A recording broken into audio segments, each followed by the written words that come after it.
여러분 혹시 첼로 연주자 파블로 카잘스라는 사람 들어보셨습니까? 그는 스페인 출신인데요. 현대 첼로의 아버지라고 불릴 정도로 대단한 음악가입니다. 그가 왕성하게 활동하던 시절에 이제 스페인에서는 프랑코라고 하는 독재자가 들어서게 돼요. 이 카잘스는 그 독재 정권의 반감을 표현했는데요. 그 때문에 협박을 받습니다. 당신의 두 팔을 잘라버리겠다는 협박을 받게 돼요. 그런 일들 때문에 해외로 망명을 하게 됐고요. 프랑스와 스위스를 거쳐서 마지막에는 푸에르토리코에서 살다가 96세를 일기로 생을 마감합니다. 이 카잘스는 세상을 떠날 때까지 이 첼로 연습을 쉬지 않았던 것으로도 아주 유명합니다. 이제 한 번은 영국의 BBC 방송에서 그에 대한 특집 방송을 내보내려고 인터뷰를 합니다. 이제 기자가 물었어요. 선생님은 최고의 첼로 연주가십니다. 그런데 95이신 지금까지도 하루에 6시간씩 연습하신다고 들었습니다. 이미 충분한 실력이신데 왜 연습을 계속하십니까? 그랬더니 카잘스가 그렇게 대답을 했다 그래요. 지금도 연습을 통해서 조금씩 나아지고 있기 때문입니다. 참 여러분 놀라운 대답 아닙니까? 이미 정상에 있는데 더 나아지기 위해서 연습한다는 거예요. 그때 그의 나이가 95살이었습니다. 여러분 그렇다면 우리의 신앙생활은 어떨까요? 우리도 믿음의 연습이 필요하고 경건의 연습이 필요할 줄 믿습니다. 이 연습을 통해서 우리 심령이 단련되는 것이고요. 우리 영적 힘이 길러지는 거예요. 연습하지 않으면 퇴보하게 되어 있습니다. 훈련하지 않으면 약해집니다. 그래서 오늘 본문은 우리에게 이렇게 말씀합니다. 우리 7절 말씀 같이 읽을까요? 망령되고 허탄한 신화를 버리고 경건에 이르도록 내 자신을 연단하라. 아멘. 우리 자신을 어떻게 하라고요? 연단하라고 하십니다. 망령되고 허탄한 신화를 버려라 이런 말씀이 있는데 이제 망령되고 허탄하다는 건 허황되다, 무익하다, 거짓되고 불경스럽다, 진리에서 멀어지게 한다, 이런 뜻이 있는 얘기예요. 초대교회는 영지주의라고 하는 아주 대표적인 망령된 이야기들이 있었습니다. 제가 가끔 말씀드리지만 이 영지주의가 초대교회에 굉장히 혼란을 줬는데요. 이 사람들은 예수님을 하나님의 아들로 안 믿었어요. 그냥 훌륭한 사람 정도지 하나님의 아들이 아니다. 그리고 사람이 구원받는 건 예수님을 통해서 구원받는 게 아니라 직접 내가 기도하면서 하나님께 나아가서 하나님을 만날 수 있다. 그렇게 구원받을 수 있다라고 가르쳤습니다. 그러니까 예수님이 필요 없다는 거죠. 여러분 이게 거짓된 이야기 아닙니까? 망령된 이야기였어요. 또 그 당시에는 전설적인 이야기들, 미신적인 이야기들도 참 많았습니다. 여러분 우리 할머니들이 혹시 손주들이 잠자리에 들게 되려면 책도 읽어주시고 옛날 얘기도 해주시고 그러잖아요. 이 당시에도 그랬어요. 할머니들이 아이들이 잘 때가 되면 그 당시 유행하던 전설적인 이야기, 신화 같은 이야기를 이제 들려준 거죠. 그리스 로마 신화에 보면 막 여러 신들이 등장하지 않습니까? 그럼 신들이 어떻게 해요? 막 인간처럼 싸우기도 하고 막 서로 미워하고 결혼도 합니다. 심지어 부정행위도 저질러요. 그리고 신과 막 인간이 결혼해서 아이를 낳았다 그러죠. 그러면서 그 아이가 막 초인적인 힘을 가져서 세상에 있는 악을 물리치고 한다는 그런 이야기들. 근데 이게 참 흥미있고 재미는 있을지 모르지만 하나님을 바르게 알게 하는 데는 무익한 얘기들 하는 것이죠. 하나님을 온전히 이해하지 못하게 하고 오히려 하나님에 대한 믿음에서 멀어지게 할 수 있는 허황된 이야기들, 이런 이야기들이 있었다라고 하는 것입니다. 그렇다면 여러분 오늘날은 어떨까요? 오늘날도 여전히 망령되고 허탄한 이야기들은 있습니다. 성경적인 진리를 흐려버리면 그게 망령된 이야기죠. 신앙의 목표를 하나님을 높이는 게 아니라 인간의 욕구와 그 욕심을 만족시키는 데 초점을 둔다면 이것도 거짓된 신앙 아닙니까? 우리의 신뢰의 대상을 하나님께 두어야 되는데 하나님 아닌 것에 소망을 두게 하고 다른 것을 더 의지하게 하는 사상과 가르침이 있다고 하면 이것도 다 허탄한 이야기들인 것입니다. 모든 종교는 다 통한다 그러면서 예수만이 무슨 구원의 진리가 되느냐? 아니다. 모든 종교 잘 믿으면 다 하나님께로 통하는 길이 있다. 흔히 말하는 종교다원주의 사상들, 이게 오늘날의 대표적인 망령된 이야기 아닙니까? 인간의 지식, 과학기술로 유토피아를 이룰 수 있다. 뭐 굳이 천국에 가지 않아도 이 세상에서 얼마든지 이 문명을 통해서 유토피아적인 그런 나라를 만들 수 있다라고 생각하면 여러분 이것도 망령된 거죠. 하나님의 존재를 부인하고 하나님의 역사를 인정하지 않는 모든 사상들 있지 않습니까? 우리의 운명을 하나님께 의지하고 살아야 되는데 세상 점술이나 운세에 의지하며 산다고 하면 그게 중요하다고 여기면 어떻게 생각하는? 그것도 다 허탄한 미신을 따라가는 거예요. 그뿐입니까? 사실 우리 기독교 신앙 안에서도 허탄한 이야기를 우리는 들을 수 있어요. 여러분 그런 소리 들어보셨어요? 예수 믿으면 무조건 잘 되고 무조건 성공해. 11조 잘하면 병도 낫고 자식들 다 잘 될 수 있어. 혹시 뭐 이런 얘기들 들어보셨습니까? 소위 기복신앙이라고 하는 거, 번영신학이라고 하는 거, 예수 믿으면 무조건 만사형통하고 잘 된다고 하는 마치 신앙과 복을 그냥 동일시해버리는 그런 이야기들 있지 않습니까? 여러분 우리가 예수님 믿고 오셨지만 만사형통 하시던가요? 물론 우리 하나님은 우리가 필요로 할 때는 복도 주시고 응답도 주십니다. 그러나 여러분 예수 믿어도요 형편이 어려워질 수 있어요. 내 뜻대로 가지 않을 때도 있습니다. 신앙생활 잘한다고 늘 건강합니까? 아플 때도 있으시고요. 질병, 병에 걸릴 때도 있지 않습니까? 그럼 그런 분들은 예수님 잘못 믿은 건가요? 신앙이 잘못돼서 그런 겁니까? 아닙니다. 여러분 신앙의 진정한 복은 그런 것이 아닌 줄 믿습니다. 우리 형편이 어떻든지 간에 하나님이 나를 사랑하신다는 것을 믿고 내가 그 하나님을 신뢰하며 동행할 수 있으면 그가 바로 승리한 인생인 줄 믿으시기 바랍니다. 그게 인생의 진정한 축복이죠. 꼭 내가 원하는 대로 돼야 그게 복이고 신앙생활 잘했다 그렇게 도식적으로 말할 수 없는 거예요. 오히려 괜히 그런 생각 때문에 내가 정말 어려움 상황에서도 하나님을 온전히 의지해야 되는 진리의 말씀을 잊어버린다면 이거는 잘못 믿으면 우리가 허탄한 미신을 믿는 것과 다를 바가 없는 겁니다. 여러분 우리가 붙들어야 할 것은 이런 허탄한 소리가 아니라 우리 하나님의 말씀에 의지하여 경건의 연습에 힘쓰는 일인 줄 믿습니다. 경건이라는 그 삶을 우리가 살아야 되는 거예요. 그 하나님과의 관계가 바로 되는 것이 바로 신앙의 참된 축복이에요. 이제 경건이란 말이 나왔는데 이제 헬라어로는 유세베이아라는 단어를 쓰는데요. 이게 두 가지 뜻이 합쳐져 있어요. 바르다는 말과 경외한다는 말이 합쳐진 단어입니다. 그러니까 경건이 뭐냐면 하나님을 바르게 경외하는 것이 경건이에요. 그러니까 하나님을 경외한다는 건 우리가 알지만 말씀의 근거에서 올바르게 경외할 때 그것을 우리는 경건이라고 말한다는 것이죠. 그러면 여러분 어떻게 해야 우리가 하나님을 바르게 경외할 수 있습니까? 말씀에 보이신 그 하나님에 대해서 우리는 잘 깨닫고 배워야 되죠.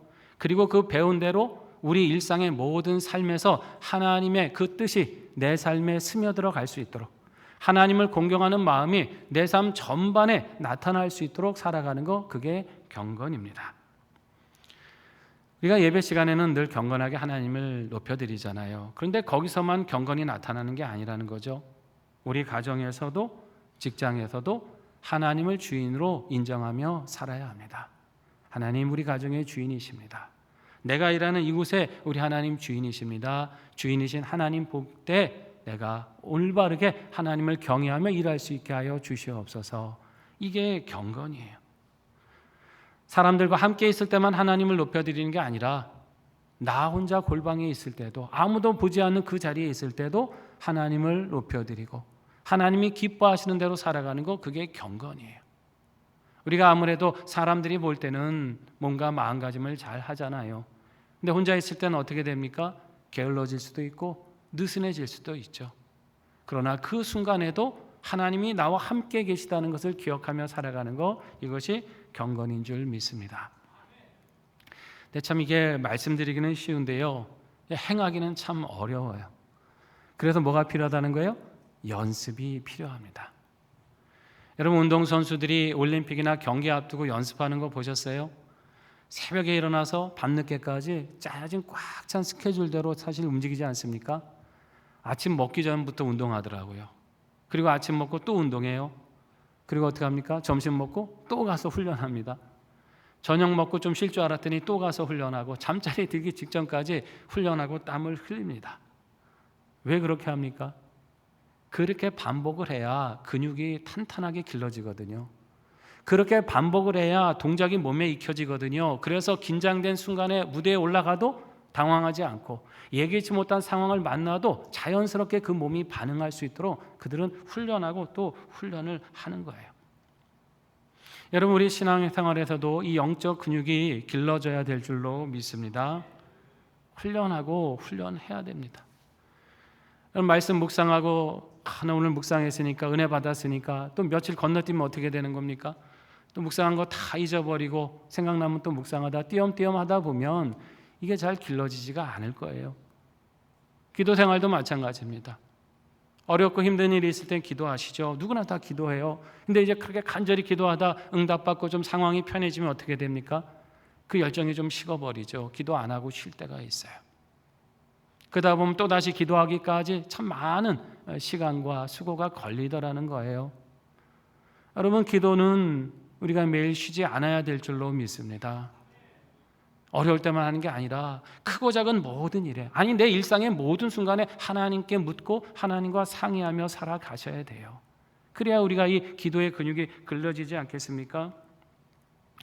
가만히 있으면 게을러지는 게 인생입니다. 쉬다 보면 근육이 풀려버려요. 그래서 어떻게 해요? 연습하고 연습해야 됩니다. 여러분, 정말 하나님 말씀 묵상하기를 매 순간 삶의 우선순위로 삼으시고 그 말씀 묵상해 가며 순종하시기를 바랍니다. 기도하실 때 크고 작은 모든 일에 하나님께 맡기고 기도하세요. 세상 유혹에 취하지 말고 바쁘다고 미루지 말고 이 영적 근육을 기르기 위해서 하나님을 가까이 하는 법을 배우시기 바랍니다. 그때 하나님께서는 우리에게 힘을 주시고 세상 모든 일에 넉넉히 승리하게 하실 것입니다. 이 경건의 연습이 왜 중요한가? 여러분, 이 경건은 약속이 있어요. 본문 8절 말씀입니다. 같이 읽어봅니다. 육체의 연단은 약간의 유익이 있으나 경건은 범사에 유익하니 금생과 내생의 약속이 있느니라. 아멘. 이 육체의 연습도 분명히 유익함을 줍니다. 여러분, 열심히 운동하고 단련하면 어떻게 돼요? 몸이 아주 건강해지시죠? 그리고 집중력도 좋아져요. 정신도 맑아지고 능률이 오릅니다. 그런데 경건은 훨씬 더 유익하다는 거예요. 비할 수 없이 유익하다는 거예요. 이 경건은 어느 정도냐면 우리가 이 땅에서 살아가는 동안에도 굉장히 유익함을 주지만 우리가 죽은 후에 그 내세의 삶에서도 커다란 보상이 있다라고 말씀합니다. 여러분, 이 세상에서 경건에 입으면 어떤 유익을 주겠습니까? 여러분, 하나님을 가까이 하다 보면 어떻게 돼요? 우리의 심령이 담대해지고 평안해집니다. 왜 자꾸 불안하고 염려가 찾아옵니까? 문제가 내 안에서 커 보이기 때문이죠. 살다 보면 크고 작은 문제 계속 만납니다. 그런데 그 문제는 늘 있어요. 근데 우리가 때로 더 불안할 때가 있잖아요. 더 걱정될 때가 있잖아요. 가만히 보면 하나님이 가까이 느껴지지 않기 때문에 그런 거예요. 아무리 문제가 크고 상황이 심각해도 하나님이 지금 내 안에 계시다, 내 곁에 분명히 계시다, 나를 돕고 계시다는 믿음만 확실하면 능히 그 모든 두려움이 사라질 줄 믿습니다. 하나님을 가까이 하면 세상이 줄 수 없는 평안을 누리는 거예요. 담대함을 누리게 되어 있어요. 아무리 두렵게 세상이 거세게 몰려와도 요동하지 않습니다. 세상 유혹에 흔들 일이 없는 것이죠. 항상 우리 하나님과 함께 그 평안의 길을 걷게 되는 겁니다. 자, 그런데 이렇게 이 세상에서만 유익함을 주시는 게 아니고 우리가 세상을 떠난 후에도 영원한 생명이 그 안에 있고 영원한 천국의 삶을 상속받게 되더라는 것입니다. 이 땅에서도 복된 것이 경건이고 내세의 삶에서도 큰 축복이 되는 것이 바로 경건의 연습이에요. 하지 않을 이유가 없는 것이죠. 힘써야 되는 거 아닙니까? 특히나 여러분, 이 경건의 연습은 요즘처럼 이 물질 문명이 고도로 발달된 사회에서는 우리가 더 마지막까지 힘써야 될 일인 줄 믿습니다. 여러분, 세상이 이제 발전하는 속도를 한번 보십시오. 엄청 빠른 속도로 발전하잖아요. 물질 문명, 과학기술의 발달은 정말 우리가 짐작하지 못할 정도로 지금 한참 앞서가고 있습니다. 그러다 어느 날 우리 삶에 그 보여지는 문명으로 이제 나타나게 되는 거죠. 그렇게 하도 빠르게 발전하다 보니까 또 물질 문명이 주는 혜택이 크다고 보니까 사람들 마음이 어떻게 돼요? 그러면 영적인 세계에 관심을 갖겠습니까? 자꾸 물질적인 세계에 더 눈이 돌아가지 않겠어요? 삶을 더 편리하게 해주고, 야, 어떻게 하면 좀 더 편하게 살까? 이 땅에서 어떻게 하면 좀 더 만족스러운 삶을 살아갈 수 있을까? 사람들 마음이 자꾸 여기에 가지 않겠습니까? 여러분, AI라고 하는 말 많이 들어보셨죠? 인공지능이라고 하는 거 아닙니까? 인공지능의 시대가 되었죠. 여러분도 다 쓰고 계십니다, 사실. 여러분 핸드폰으로 전화 거실 때 굳이 버튼 안 눌러도 되잖아요. 그 핸드폰 불러가지고 누구누구에게 전화 걸어줘. 그러면 어떻게 합니까? 폰이 알아서 막 전화를 걸어주지 않습니까? 이것도 일종의 AI 아닙니까? 자, 요즘은 뭐 챗 GPT, 뭐 제미나이 같은 또 인공지능 그런 프로그램들이 많이 나왔죠. 그래서 이제 사람들이 이렇게 뭘 궁금해하면 그걸 막 알려줍니다. 정보를 막 찾아서 우리에게 가르쳐줘요. 생성형 AI라고 해가지고 단지 정보만 알려주는 게 아닙니다. 이제는 인공지능이 어떻게 하냐면 기존에 자기들이 갖고 있는 데이터를 바탕으로 사람이 뭘 요청하면 새로운 문장도 만들어주고 이미지도 그려주고 영상도 만들어줍니다. 그래서 막 요청하는 대로 소설도 써주기도 하고요. 그림도 그려주고 음악도 만들어주는 시대가 되었죠. 그런데 조금 있으면 이 인공지능 시대를 넘어서 이제는 범용 인공지능 시대, 좀 더 나가면 초지능 인공지능 시대가 된다고 과학자들이 말합니다. 여러분, 그 AI라고 하는 말, 이제 Artificial Intelligence라는 말을 쓰지 않습니까? 이게 AI예요. 근데 이제 과학자들이 말하기를 조금만 더 있으면 AGI 시대가 된다. 가운데 뭐가 들어갔어요? General이라는 말이 들어가죠. 범용 인공지능 시대가 온다는 겁니다. 그리고 거기서 조금만 더 나가면 ASI 시대. 가운데가 뭡니까? 슈퍼라는 말이 들어가서 초지능 인공지능 시대가 온다라고 말합니다. 지금 챗 GPT 같은 인공지능이 이제 사람이 뭘 물으면 그 요청하는 거에 대해서 이렇게 답을 해주는 시대라면 이제 범용 인공지능은 뭐냐면 사람하고 똑같이 학습하고 생각하고 창의적으로 그렇게 문제를 만들어내는 그런 시대가 온다는 것입니다. 사람은 굉장히 이 창의적이고 적응력이 뛰어난 존재잖아요. 낯선 환경에 들어서도 배우지 않습니까? 학습하고 배우면서 응용도 하고 그렇게 하면서 그걸 잘 적응해 가지 않습니까? 그러면서 창조적인 걸 막 만들어내잖아요. 인공지능이 그렇게 한다는 겁니다. 배우고 학습하면서 사람처럼 낯선 환경에서도 그걸 적응해 가고 스스로 그것을 발전시키면서 창의적인 아이디어를 가지고 그렇게 활동하는 그 시대가 곧 온다는 거죠. 그리고 여기서 조금 더 발전하면 아까 말씀드린 대로 초지능 인공지능 시대가 된다는 겁니다. 자, 이건 뭐냐면 모든 영역에서 인간을 압도적으로 뛰어넘는 인공지능입니다. 그러니까 이쯤 되면 세상에 있는 모든 정보를 다 알고 있는 거예요. 여러분, 우리가 세상에 있는 뭐 여러 도서관들이 있지만 그 책들에 대해서 다 알고 계십니까? 그렇지 않잖아요. 서울 시내에 있는 도서관도 우리는 다 가보지 못하고 그런 짧은 지식으로 살고 있죠. 그런데 이 초지능 인공지능은요, 전 세계에 있는 모든 정보, 모든 도서 이런 정보를 다 알고 있는 거예요. 문제를 해결할 뿐만 아니라 이것을 스스로 향상시키고 발전시킬 수 있다는 겁니다. 그리고 스스로 판단하기 시작한다는 거예요. 인간에게 뭐가 유익한지, 뭐가 해로운지를 이제 우리가 판단하는 게 아니라 인공지능이 다 판단하는 시대가 된다는 것입니다. 그래서 인간이 수백 년, 수천 년 걸려서 해결해야 될 문제를 인공지능은 단 며칠 만에 해결할 수 있다는 것이죠. 그리고 사람은 도저히 상상할 수 없는 창조적인 아이디어를 내면서 이제는 인간이 도저히 그 격차를 따라갈 수 없을 정도의 그런 시대가 온다는 것입니다. 여러분, 좀 무섭다는 생각 안 드십니까? 여러분, 이런 시대가 되면 분명히 이제 편리한 점도 생깁니다. 전문가들이 말하죠. 이제는 힘든 노동, 복잡한 문제들 로봇이나 기계가 대신하기 때문에 사람이 굳이 위험을 무릅쓰지 않아도 된다 그럽니다. 생산성도 많이 향상될 거라 그래요. 집안일을 도와주는 로봇도 생길 겁니다. 그럼 여러분, 가사일 얼마나 힘드십니까? 로봇이 알아서 턱턱턱 집안일 해주면 편리한 점도 있을 겁니다. 사람이 할 일이 줄어들면서 여가도 늘어날 것이고 그 시간을 활용할 수도 있게 되겠죠. 그런데 장점도 있지만 이런 미래를 더 우려하고 단점이 많을 거라고 염려하는 전문가들이 더 많습니다. 여러분, 기계나 로봇이 사람의 일을 대신하기 시작하면 어떻게 됩니까? 이제 사람이 일자리가 줄어들게 되는 거예요. 기계를 사용하면, 로봇을 쓰면 훨씬 값싸게 사용할 수 있게 되는 거 아닙니까? 인공지능에 의존하다 보면 이제 사람이 스스로 생각하고 판단하는 능력을 상실해 갈 수도 있습니다. 우리 문제를 부딪히면서 끙끙거리며 해결하고 고민해야 되는데 그냥 딱 알아서 맡기면 다 해결해 줄 거니까 사람이 이렇게 고민하고 창조적으로 그렇게 판단할 만한 그런 일들이 이제는 줄어들게 될 거라는 거예요. 더 우려스러운 것은 초지능 인공지능 시대가 되면 이제 이 인공지능이 스스로 인생과 역사를 판단해 보면서 인간을 간섭하고 통제하기 시작할 거라는 것입니다.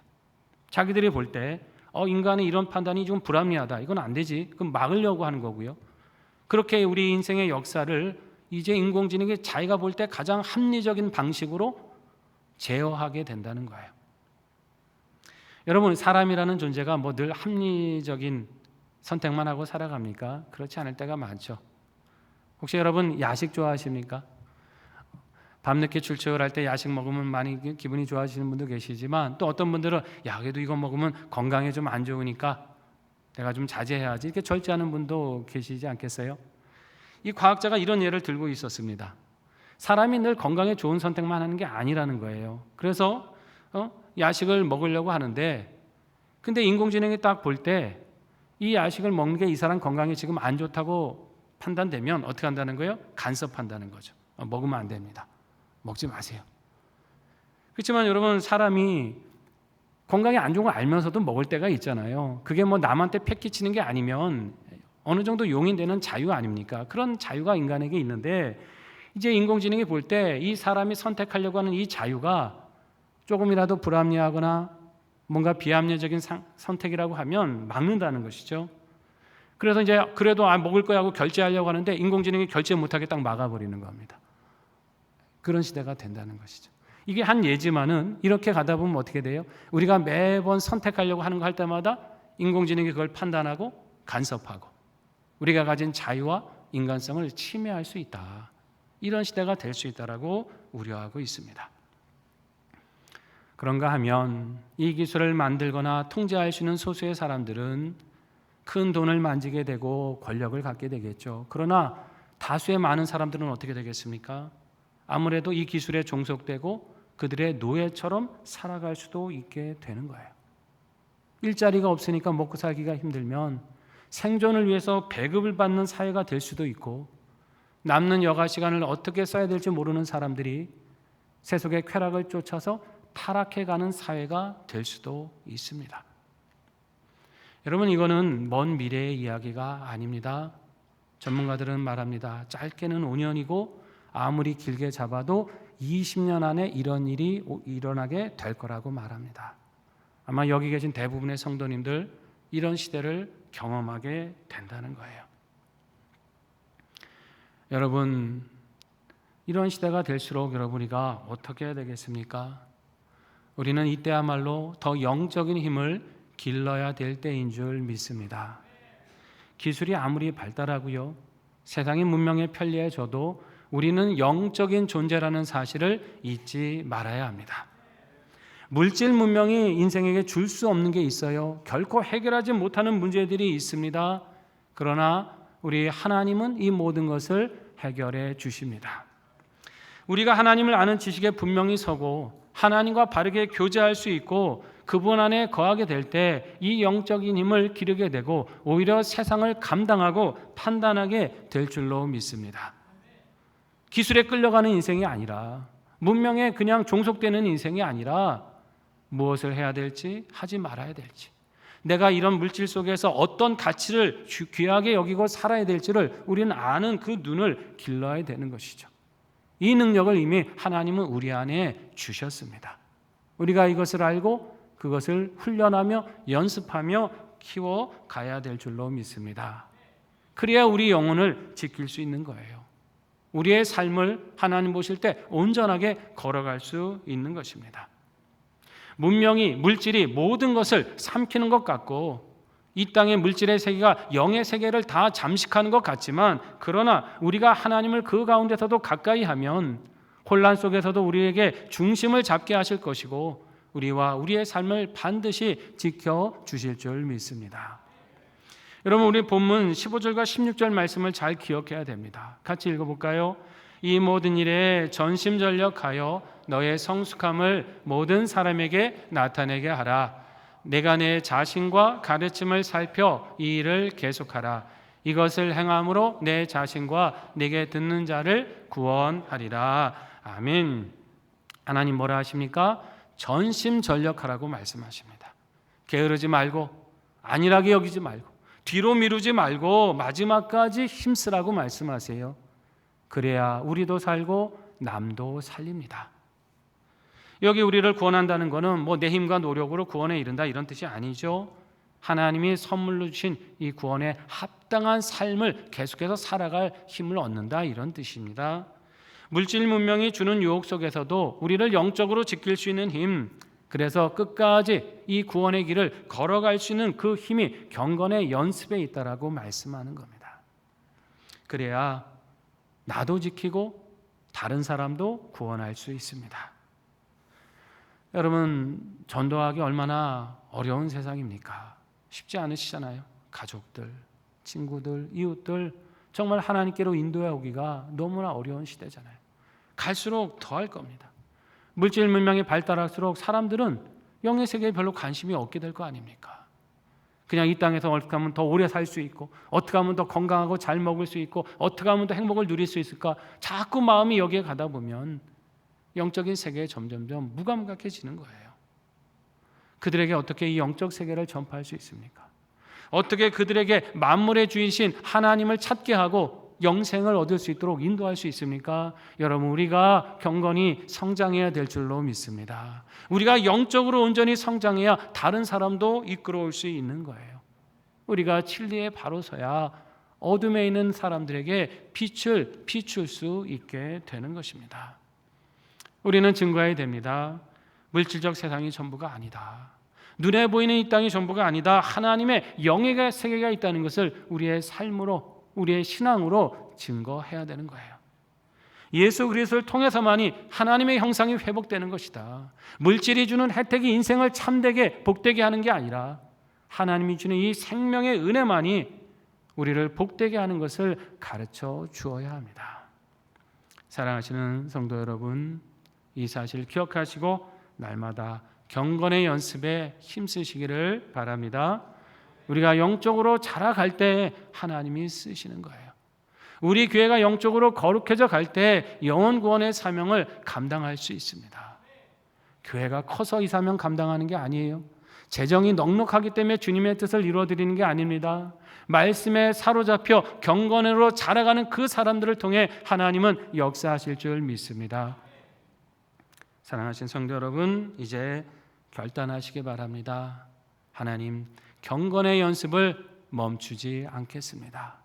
영적으로 흔들리지 않는 삶을 살아가겠습니다. 그 믿음으로 우리 자신을 지키고 다른 사람을 구원하며 살아가는 생명의 일꾼 되겠습니다. 여러분, 이러한 결단을 통해서 이 시대에 우리를 지키시고 많은 영혼들을 주님께로 인도하는 생명의 일꾼으로 살아가시기를 주의 이름으로 축원합니다. 기도하겠습니다. 결단하며 기도합니다. 하나님, 이때가 영적인 힘을 길러야 될 때인 줄 믿습니다. 말씀 묵상과 기도로 하나님과 더 가까워지게 하시고 우리 자신을 지킬 뿐만 아니라 이웃을 복음으로 구원하는 삶 살게 하여 주시옵소서. 우리 반주에 맞추어서 함께 기도하겠습니다. 하나님 아버지, 은혜를 감사드립니다. 오늘 주신 말씀을 통하여 우리가 더욱더 이 경건의 연습에 힘쓰며 살아가기를 원합니다. 물질이 발달하고 기술이 발달할수록 더욱더 우리가 이 영적으로 깨어 이 힘을 길러야 될 줄 믿습니다. 말씀을 더 묵상하고 기도하며 주님을 가까이 하게 하시고 주께 주신 이 경건의 능력을 힘입게 하셔서 세상 모든 유혹과 도전을 이기게 하시고 우리 자신과 영혼을 온전히 지켜가게 하여 주시옵소서.